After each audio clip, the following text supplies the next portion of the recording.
listen-only mode.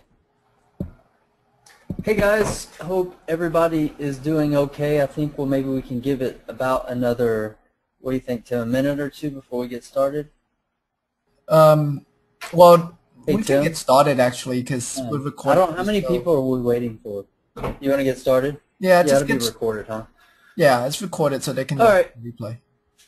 sweet. Let's go ahead and let's jump into it. Okay guys, hey, thanks for joining me on the presentation.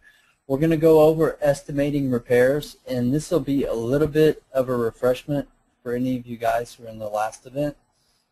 But the whole goal, like with estimating repairs for me, is to basically you want to do it pretty quickly, and you want it to be not, you want to simplify it. Anything with investing or within our business that we can simplify and systemize is going to be better. So that's kind of going to be the objective here, whether you're wholesaling or looking at a deal that you want to do for yourself, as a flip. So that's kind of the lens that we're going to look through as we do this. So basically, there's going to be two types of repairs that we're going to look at, or two ways to estimate repairs. And one is to quickly estimate repairs, and that's just, I'm looking at a deal and I want to really quickly just figure out, is this a deal or not, basically. And we don't need to know the exact price or anything like that. We just want to know, hey, is this even worth devoting any more of my time to before I move forward? So we're going to look at two things: how to quickly estimate those repairs, and then the other thing we're going to do is to do accurate estimating, prior to moving forward with the deal, basically moving forward with the rehab. So this is basically geared towards, if you're going to do the deal, you're going to flip it, you're going to rent it, what have you, and you're going to basically, put your name on the contract and move forward on the deal. And another thing that I want to point out here too is, estimating repairs, I think, is something that sometimes scares people away. And, a lot of times, like, I've seen investors walk away from actually really good deals just because they're scared off from, about the repairs. They're either uncertain or uneducated about what the costs are going to be, and so they walk away from a good deal. And sometimes there is good times to walk away from deals based on the repairs, but that's not always the case. So we basically want to equip you guys so that you don't walk away from any good deals, and because you're uncertain about repairs, but you can definitely learn how to figure out when repairs are too much, and that it is the right time to walk away. So those are the two types of repair estimates we're going to go over. All right. So the simplest thing that I can do is give you a formula that you can use kind of quickly and easily. And this is what I use on, like, pretty much every deal. This is what I look at, and I'll be honest, the more deals I've done, I kind of even don't get into too heavy accurate estimating until after I close on the property, and that's not something that you should do. It's just the way that I do things now after I look at them. So a blind offer formula is basically helps you guys as a wholesaler or a flipper to kind of get a general ballpark of repairs a lot of times without even looking at it. Okay, it's just that. It's just a formula and a guesstimate. So, a good general place to start off at is, if the home needs to be painted and it needs some new flooring, and this is more of your basic flooring, like some carpet and basically maybe tile in the wet areas and whatnot, it's going to put you in that range. So if, for example, this is simple math, because you guys know me, I'm a simple-minded kind of guy, so I don't get too complicated in this stuff. So if the house was 1,500 square feet and we were going to paint it and carpet it and whatnot, your you're right around there. And that's, like I said, for some tile in the wet areas and stuff like that. And so that's just a rough ballpark, and that's probably a little bit on the high side. So, if you just go at times 5, you're there. It may be less, but this is a good place to start off with, okay? If you're going to do paint and basic flooring, plus you're going to, move into some little exterior paint, maybe do some siding, some fascia, some soffit, and some basic things like that, you're going to bump it up to around $8 a square foot. Okay, this is a general rule, but you'll find out it's actually accurate a lot of the time. And if you're going to do even more work, and this is getting into where maybe you have to do, say for example, a water heater, or you need possibly an electrical panel, or at least you're going to change out plugs and switches and do some electrical troubleshooting, and maybe do some work on the cabinets and things like that. You're going to of course bump it up to a higher level of pricing, and you'll notice that this level here is higher. It's $12.50, goes all the way up to say $18 a square foot, because it's hard to say for exactly what it's going to be, and it depends on the level of fixes that you're going to do. For example, you're replacing all the cabinets, you're doing granite, what kind of granite are you doing, et cetera, et cetera. And we'll get into more of some of the wow factors and some things that you can do to really spice up your rehabs and make sure that you're pricing it accordingly. Because for you guys who are wholesaling, of course you don't want to budget in, like say Formica countertops in a neighborhood that is a granite neighborhood for sure. And for you flippers as well, you want to make sure that you're bidding your jobs. When you're putting together your rehab budget, you want to make sure that you're building that scope of work based on the other comps in that neighborhood, right? And because when looking at these deals, guys, it's very important that we're comparing apples to apples, not apples to oranges, and sometimes that can be a little bit tricky. Say for example, everyone's familiar with, like, say the Westbury, Bel Air kind of area. Sometimes it's like you go across the street, and that can be the difference in like $100,000, on the price of that home.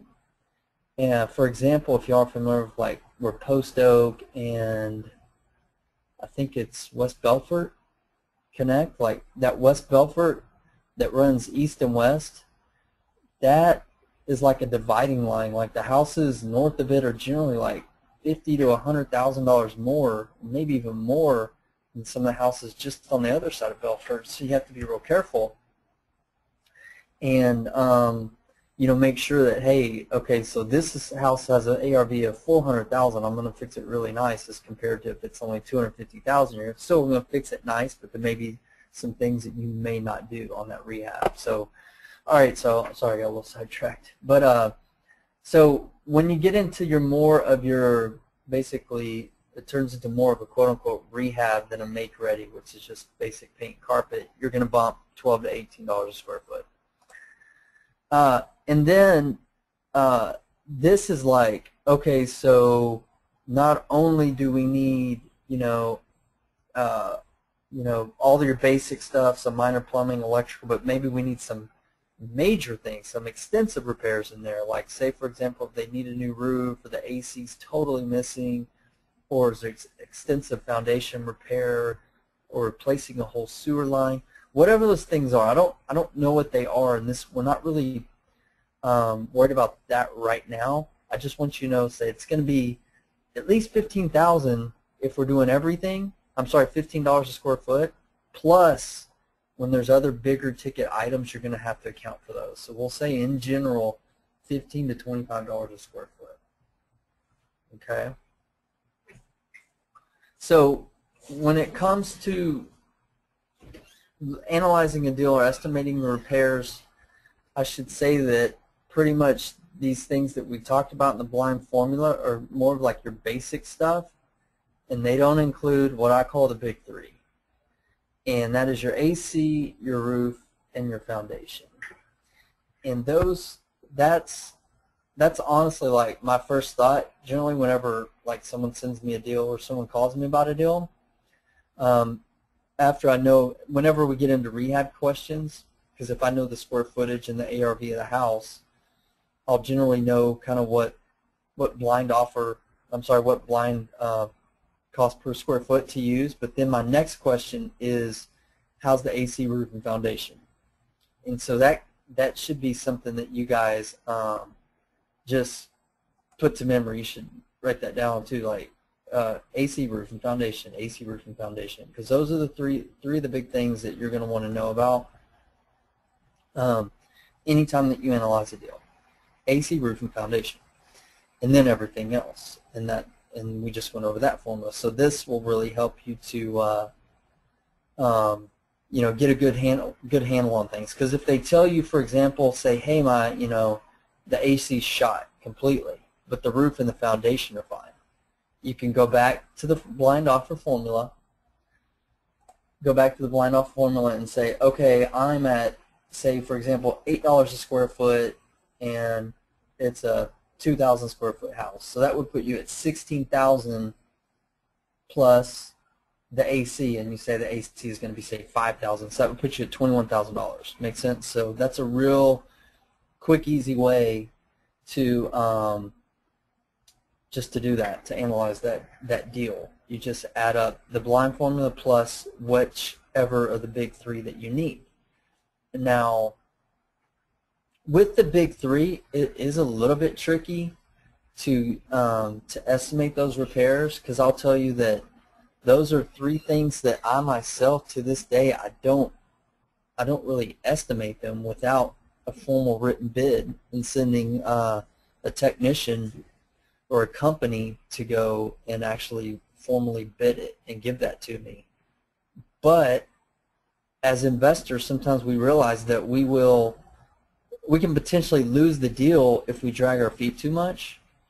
And for example, I was working with Chris this week. They actually just got his first wholesale deal under contract, and there was an investor who wanted the deal, but he wouldn't commit to the deal until he got until he got a written estimate.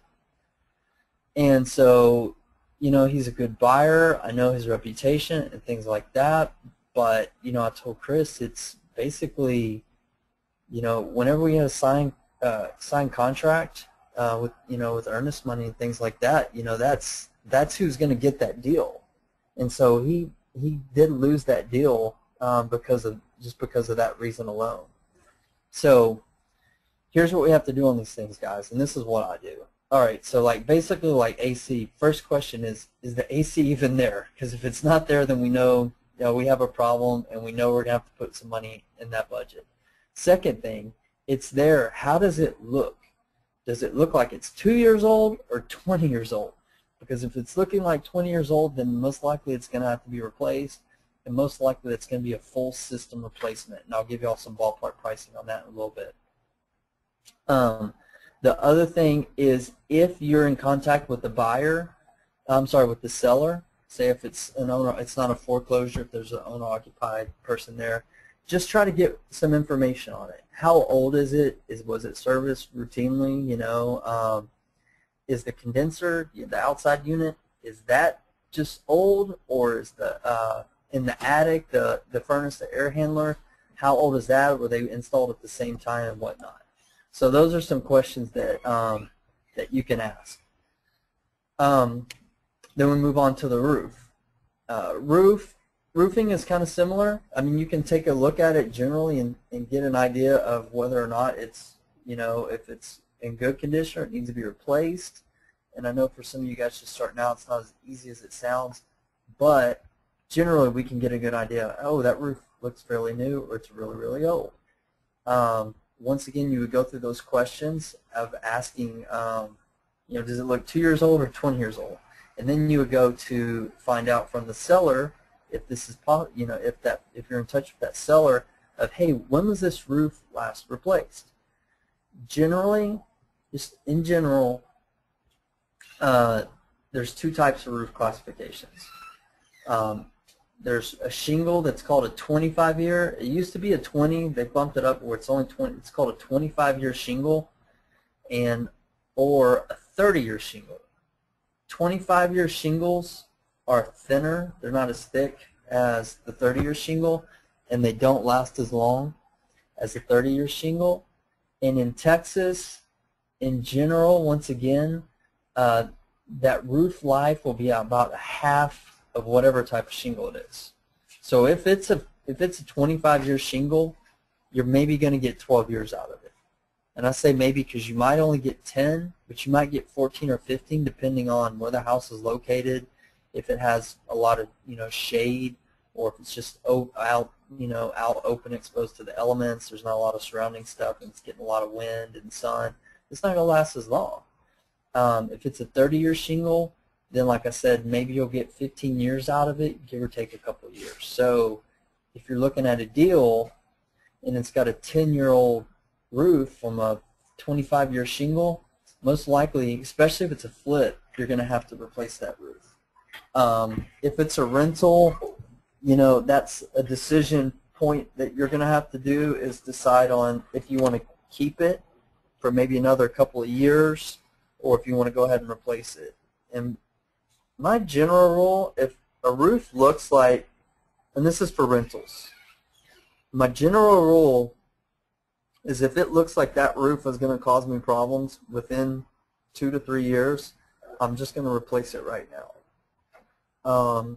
If I think I can get 3 years out of it rather easily, like okay, I'm pretty good for at least 3 years, maybe even 4 or 5, then I'll keep it and replace it at a later date, because I might sell the house before then, or there could be a storm, and if there's, you know, like we are in Hurricane Alley, so I always tell people you can always take a chance on, you know, getting insurance money to replace it. But if it's a flip, then it's a totally different issue. And a roof, basically the question comes down to, if we're going to replace it or not, is that roof going to affect a potential buyer from putting a contract on a house? So if you don't think you can clean it up, or it's not going to pass an inspection, then you're going to have to replace it. And so in order to get accurate pricing, you're just going to have to call companies to get pricing on that. But in general, you know, your average house, say a 2,000 square foot house in Houston, a roof replacement is somewhere between, say, $4,000 and $6,000. And if it's smaller, of course, it's going to be less. If it's bigger, it's going to be more. But in general, 60, 70, 80% of houses in the Houston market, flip deals that we look at that are in the 1,500 to 2,500 square foot range, those prices for roofing are going to be anywhere from, say, $3,500 to $6,500. So y'all might want, that's probably a good number to write down. So for roof replacement, in general, is going to be $3,500 to $6,500 for your 1,500 to 2,500 square foot house. Okay. All right, and another just general thing that just popped in my mind, like flat roofs, we don't like them. We do not like flat roofs at all. So I try to stay away from those completely. Even on the rehab side of things for customers, I do not like flat roofs. Okay.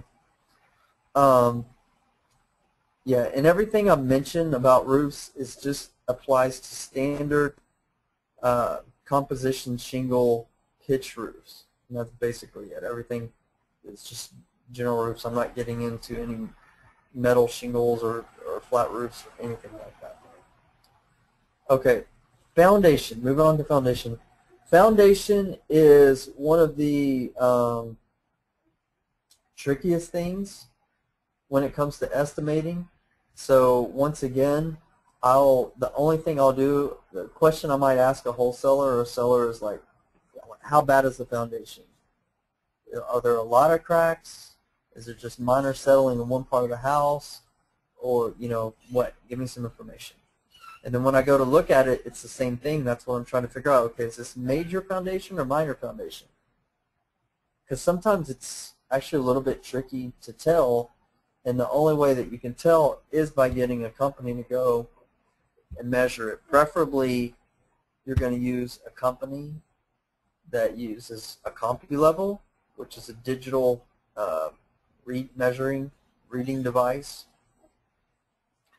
And with foundation, I recommend this with anything, but really foundation, for sure, you want to make sure that you get multiple bids, okay? You want to get multiple bids.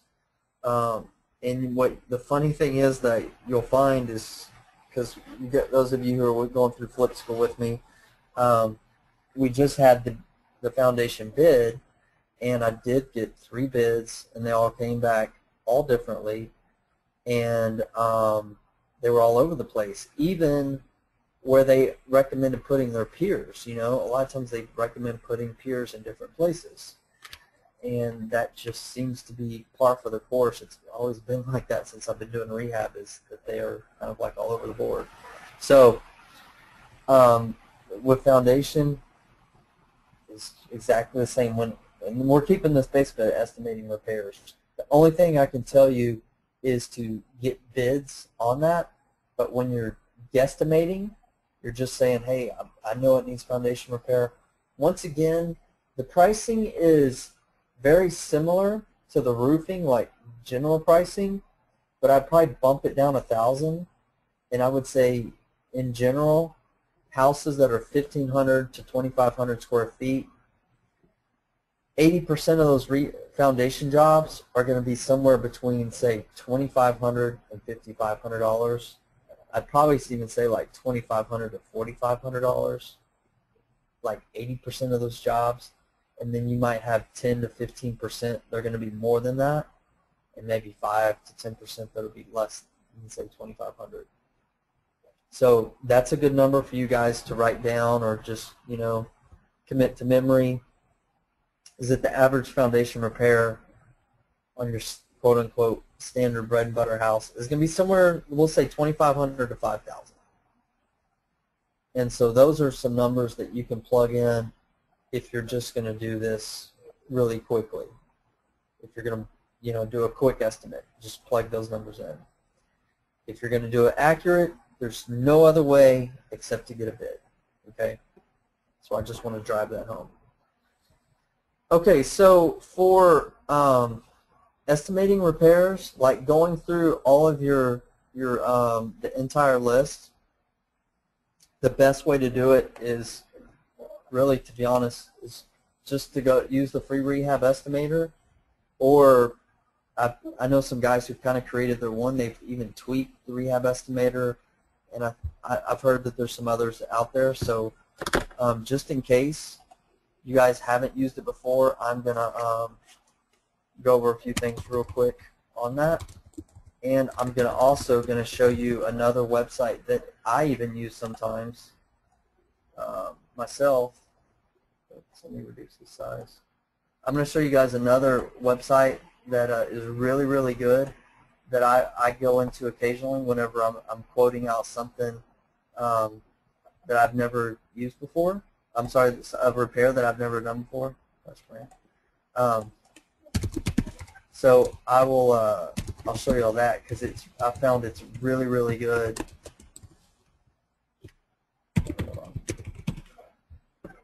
I found it's really, really good to get some pricing that it's something I'm not familiar with. So the main thing, this list is really comprehensive. So, there's a rule kind of when it comes to estimating repairs that I really, really like. And it says that it's more important to be comprehensive than it is to be accurate. Okay? Meaning, let's say I hit a 1 right here for a dishwasher, and it's $365. It's more important that I put a quantity of 1 and at least put 365 than if, say, for example, this should have been a stainless steel dishwasher and it ends up costing me $465. At least I put the $365 because if I had put 0 and had 0 in my rehab budget, then I just cost myself $469 rather than $100 from underestimating it. So I want to drive that point home that whenever you are bidding your repairs, and this is kind of geared more towards accurate estimating, that you want to make sure you get everything on there. And as you guys progress, you do more deals and you get more experience just with anything, you'll get more comfortable with this. So I really do recommend that you go through the rehab estimator in the beginning, even if you're doing the just kind of quick estimating or just getting a general idea. It's going to help you become more familiarized with the whole pricing, all the items that need to be gone over, as well as helping you to be more comfortable and more familiar with actual pricing. So as you go through here for the rehab estimator, I just want to make sure everyone knows, because sometimes I get calls and people don't realize it, is that you can change the amounts that cost of every item. Okay, so if this, for example, your stove, you're in a high-end flip, of course you're going to adjust that accordingly. And so that goes the same throughout. And all the repairs, these are basically assuming the cost of material and the labor. Okay? So a lot of this is just kind of basic stuff. You go through that. But one thing I wanted to point out is the HVAC stuff. I probably need to update this pricing, but you know, in general, here's some general prices, but I'm going to give you another website like I've just mentioned in just a second that will help you out with that. So what I really do encourage you guys to do is to go through the whole rehab estimator, and I'm sending this, this is going to be part of, you guys are going to get this on Excel, for those of you who don't, so that's going to be part of the DoDeals thing, so you don't have to go log into the website every time. You will have this on Excel, so that will make it easier for you guys, so you can just have it saved on your computer. And the same like if you guys use the Flip Analyzer, that's what I have. I just have a blank Excel spreadsheet on my computer saved, as well as the rehab estimator, and then you can just go through and save as, you know, 123 Smith Street, you know, and then change each one accordingly and have that saved on your computer. And then so another thing also that I wanted to point out was the miscellaneous section down here. You can put whatever here. I don't know why this field isn't working. But in the miscellaneous field, you can put whatever like this deal has that I don't have on this list. Like for example, French drains are not a very common thing. So you can put, you know, that's going to be, I got a bid and my French drains are going to be $2,000 or whatever it is. So the miscellaneous section is pretty important for you guys to keep in mind. And so when I send the Excel, you'll be able to input all this, input 1, 2, 3, 4, 5. Okay. So, you know, many of the prices will be discounted based on volume. That's true.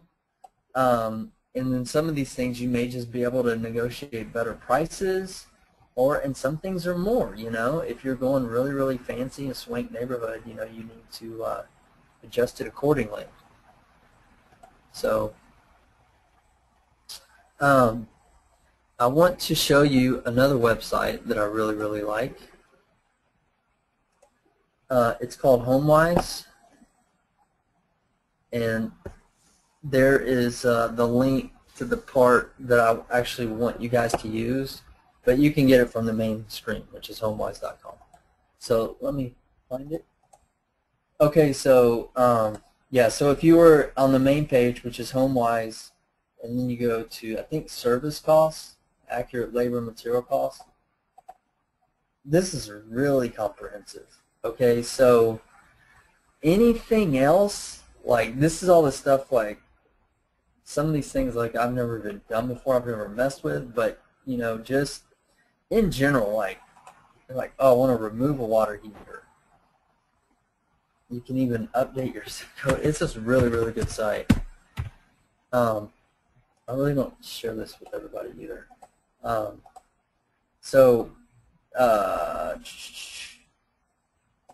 water heater removal, labor costs $34.96, high cost. So it kind of even gives like basic cost of materials, if there are cost of materials. There's generally not. But so this gives you a ballpark. It's a really good, like, okay, I can factor this in. So sometimes if I'm dealing with a repair that I've never done before, and I'm going to, you know, my guys, my subs, or, you know, some other contractors that I've never worked with before, hey, you know, what is your pricing on brick pavers? I've never done that before. So 100 square feet, $349 on the low side, which we're investors, so we're always going to be going towards the low side, or at least trying to. So I would say, okay, brick pavers, got it. You know, total cost, I'm sorry, base materials, insulation, This is average cost to install brick. So we're at $377 per foot. So I'm like, wow, that's okay, to $5. But your next question should be, with any of this stuff, and this is what you guys have to ask subs, is what kind of materials am I getting here?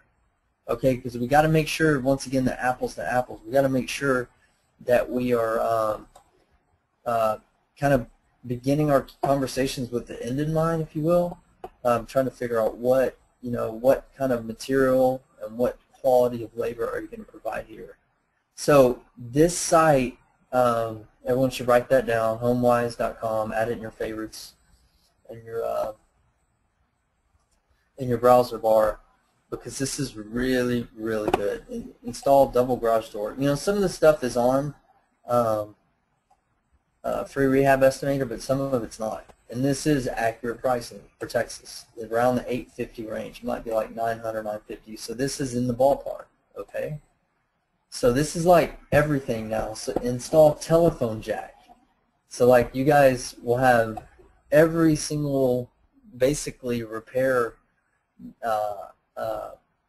item that you should need, crown molding, and see what it is. $346, that's a good price. You know, we wouldn't pay that. It's too much. You can pay that. That's a good price. You can get it cheaper too. So it all depends on, you know, what you guys are going to use a general contractor, manage it yourself. I'll tell you that we pay around, for your basic, I think it's 3 or 4 inch crown molding. We pay a little over $2 $250 or so per linear foot. So that's, you know, that's a good price. The drywall, just everything. So y'all let me know too, because I haven't gotten any questions or anything. Y'all let me know if you think that site is really awesome or not, because I think it's an awesome site. Chris thinks it's awesome too. So even acid washing pools, like, you know, a lot, if you install outdoor grill, paint pool, because sometimes people ask me, hey, what does it cost for this and this on a pool? I don't know. I have no idea. I don't deal with pools enough. I know only what it cost me in my own house for a pool, and other than that, I really don't know. Install sod. This is really, really good. So, anyways, that's actually per square foot. So that is $70-something per square foot. I'd say they're very high on that. Oh, that's 200 square feet. So look, here's another thing you guys can do. I was playing around with this before. Like, you can just put everything to 1 square feet. So if it's, you know, if you're trying to figure something on square foot, just do it 1 square foot. And then you can add whatever. You can put exactly like, I need 150 square feet at this particular house. You know, it's going to be that. Check some below. Anyways, so that, this basically, you know, anytime you're not sure, go to one of those 2 sites, the Free Rehab Estimator or HomeWise. Okay, Let me see here. Okay, so let's get into, I think so far that as far as like kind of doing blind estimates, I think we should all be good at this point. We're going to use the basically the blind offer calculation formula to do that, and then you're going to combine whatever it may be, $5 a square foot, $8 a square foot, $12.50 a square foot, and combine that with the big three, whatever you are thinking that your AC, roof, or foundation are going to be. And that's your simple formula. Okay?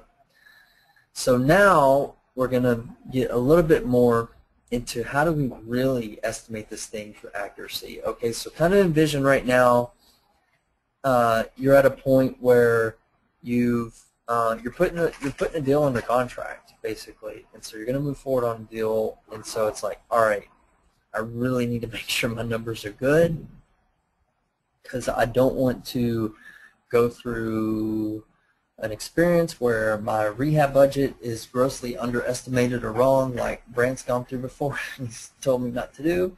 So how are you going to estimate it accurately? So a few things, and this is really, like, we could almost end right here with this.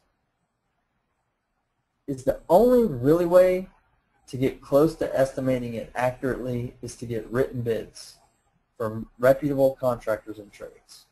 Okay, so if you just go get a bid from Joe Schmo contractor, but he's not someone that you can trust, or you don't know what kind of quality or of work or materials that you're getting, you haven't really moved much closer to being accurate. Okay, because just because he tells you 10,000 and you had in your mind it was going to be a $20,000 job, and he tells you 10,000, it doesn't mean that it's going to be 10,000. If you hire him and he butchers the job, you have to hire somebody to go fix it back. So make sure the key thing there is that you are working with, reliable, reputable contractors and trades, meaning trades are your AC, your foundation, your roof, electricians, plumbers, if you're getting separate quotes for those things. So that is pretty critical there. Make sure that you are getting written bids. Also, in this phase, we've kind of moved out of guesstimating.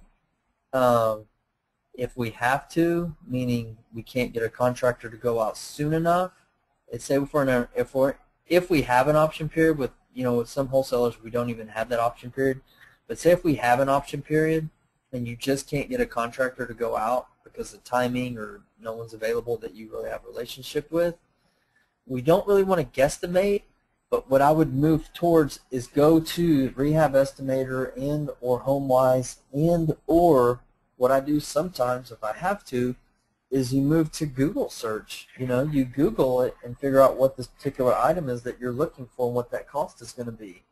But we really don't want to guesstimate here. We want some more hard, concrete, evidence on what this item is going to cost. And that's not usually the case. I mean, if you have some time to work with, even if you don't have an option period, you move forward on the bid, you've guesstimated it.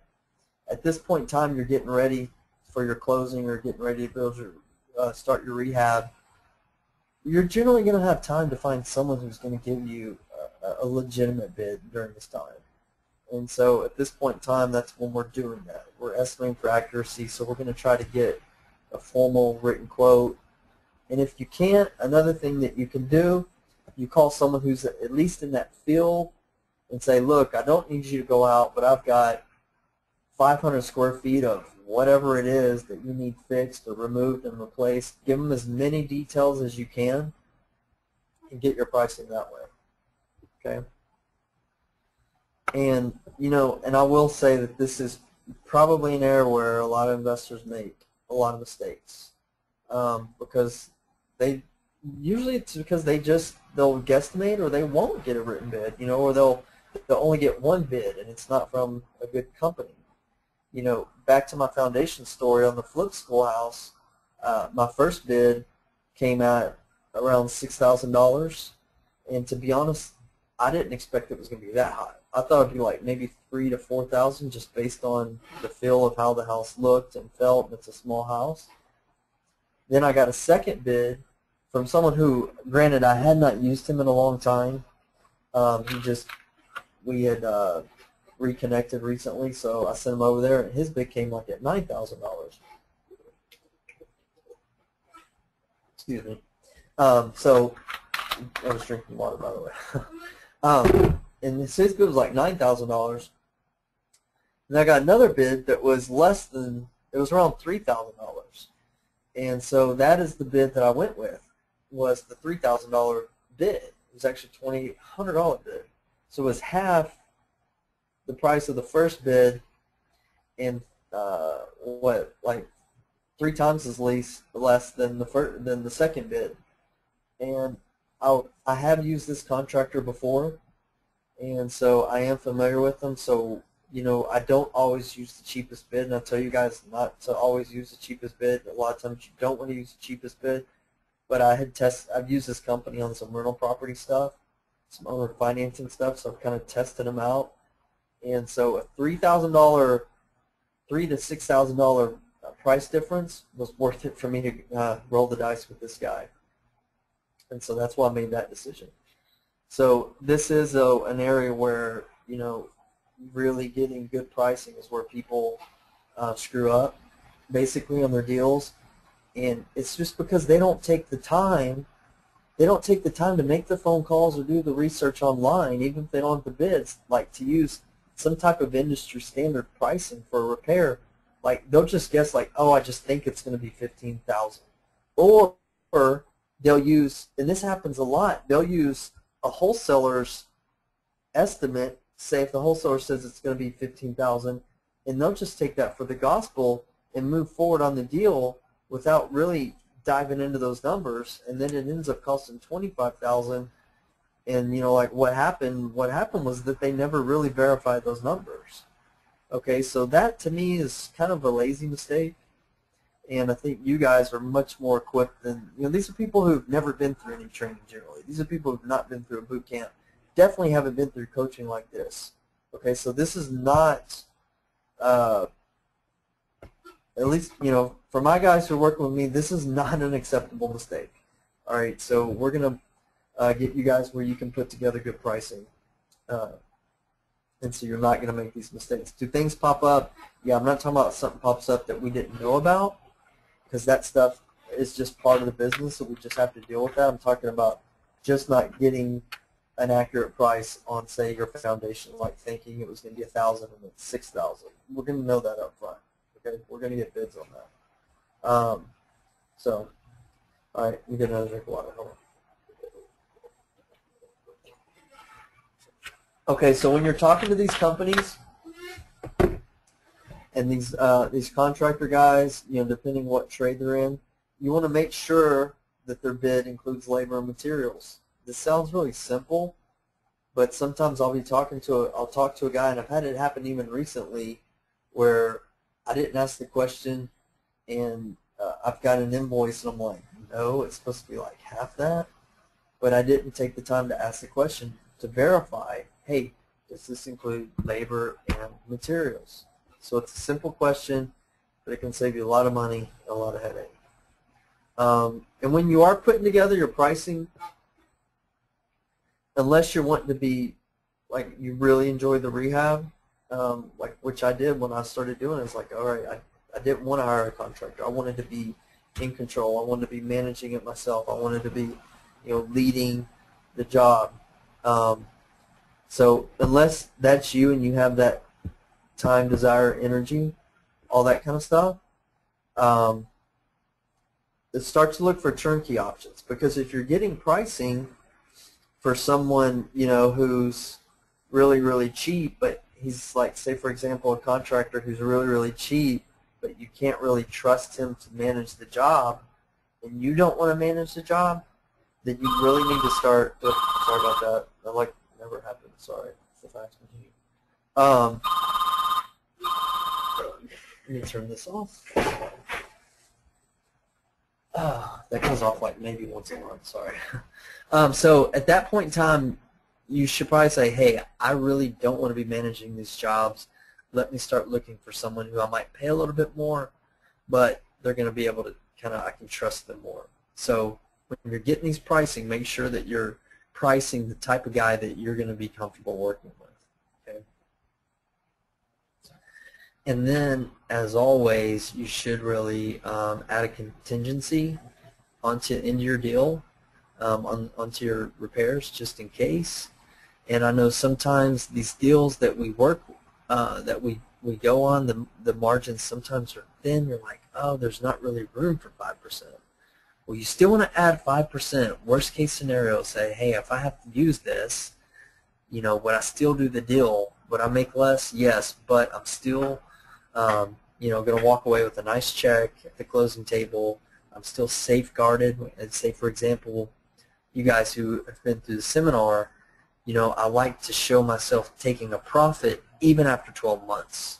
Okay, so if I have to dip into that contingency, am I going to make a little less? Yes, but I'm still walking away with a profitable deal.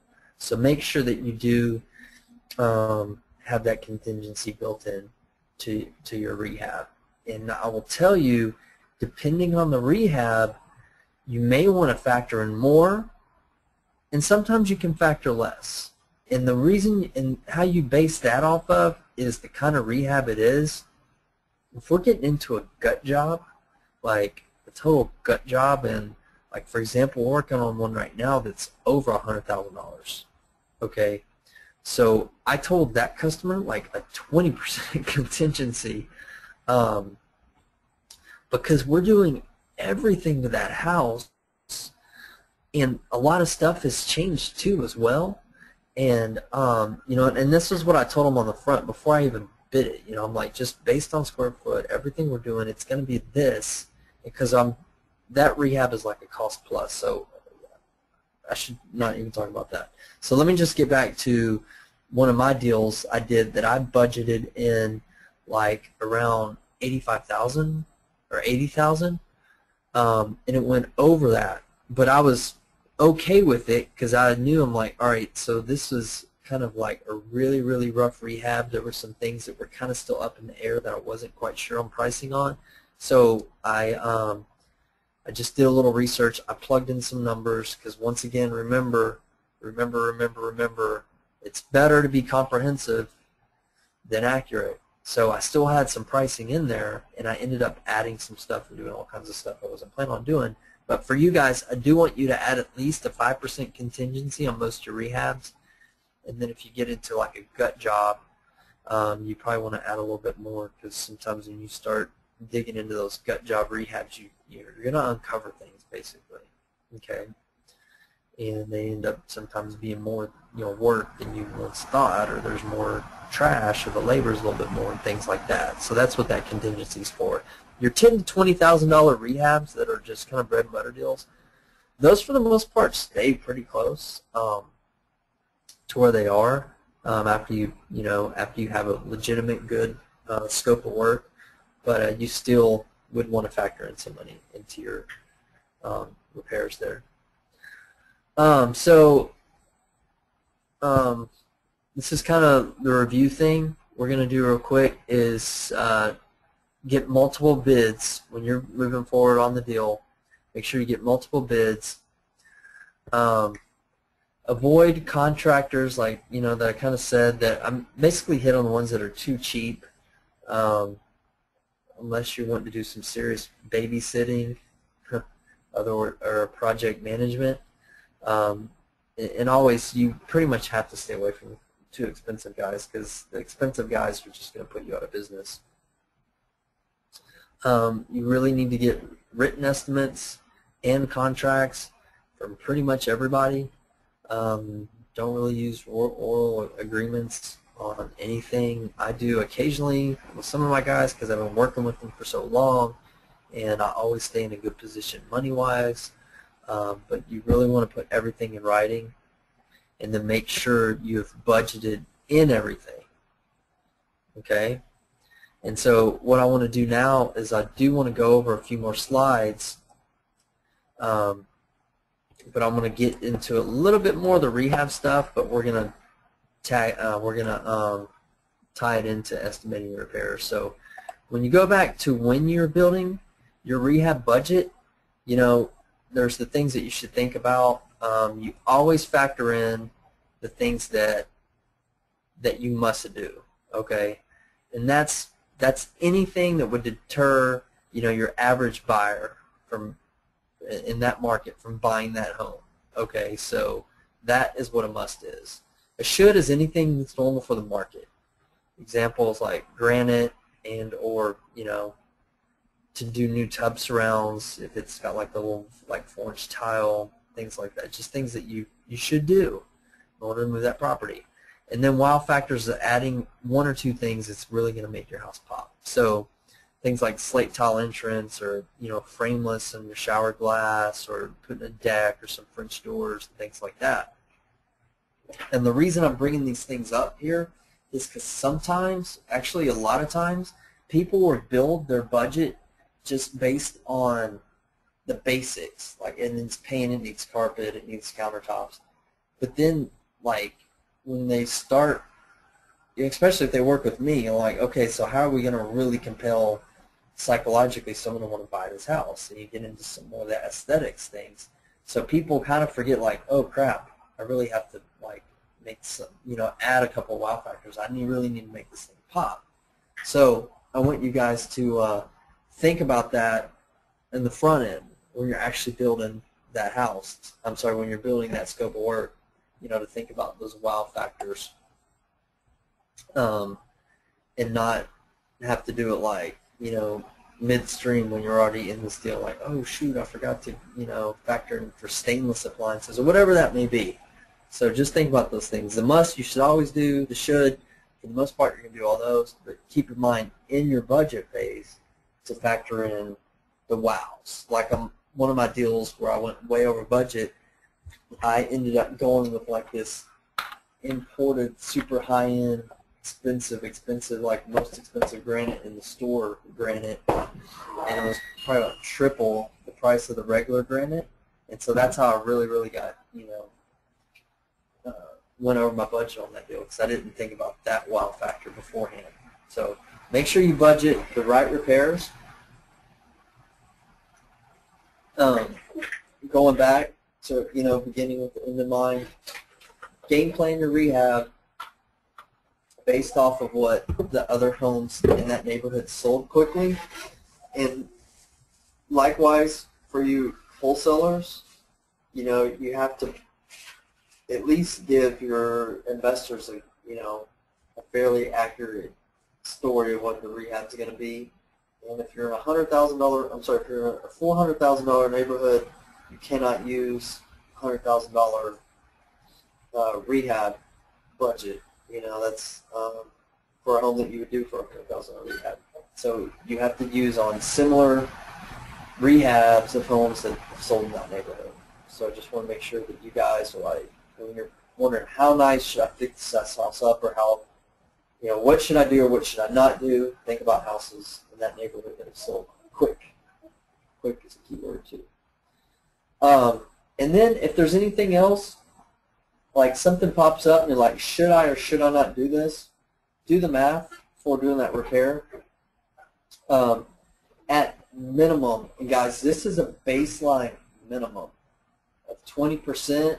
It really should be and lessen your days on the market. You know, I hear some guys, they say they want at least 50% to some 100% if you're going to do something else. So if you're going to do a repair that's, you know, $5,000, you want to make sure you can bump up your price $10,000. And if it's, say, 20%, say, okay, I'm going to do this $5,000 repair, but I can increase my price $7,000. That's not really actually worth it generally, unless it's going to really improve your days on the market. So that should, I really need to change the presentation to be and lessen your days on the market. So when it comes down to deciding, hey, should I do this or not, this is where it would all start. Say, hey, I'm going to add at least, you know, 20% a return on that investment, not 20% of value of the whole property, just on that individual investment. But I really think it's going to lessen my days on the market and really compel someone to buy. Because days on the market can be huge, you know. If you increase it 30 days or whatever, and your holding costs are $2,000, you know, that's, it adds up really, really quick. So that's kind of like the quick math that you do before you decide anything else. You know, other things to consider just as you're building your scope of work, you know, and going back more to the wow factors of, you know, whether or not to do granite, cabinets, stainless appliances, if you're just going to do standard lights or add some recessed lighting, vaulted ceilings, French doors, slate, decks, things like that. So basically that's it, guys. I hope this was valuable, a little bit more in depth, and if you guys have any questions, just email those to me, and I will help you out on that. And you know, we'll have this recording. We'll get this posted too, so you guys can listen. And also, we'll be everyone's going to be getting a Excel version of the free rehab estimator if you guys don't have that already. So, anyways, thanks, guys. Just feel free to send me your questions, and if you have any. And hopefully everyone enjoyed the webinar. Shoot me, you know, let me know what you thought about it if you enjoyed it. And thanks a lot, guys.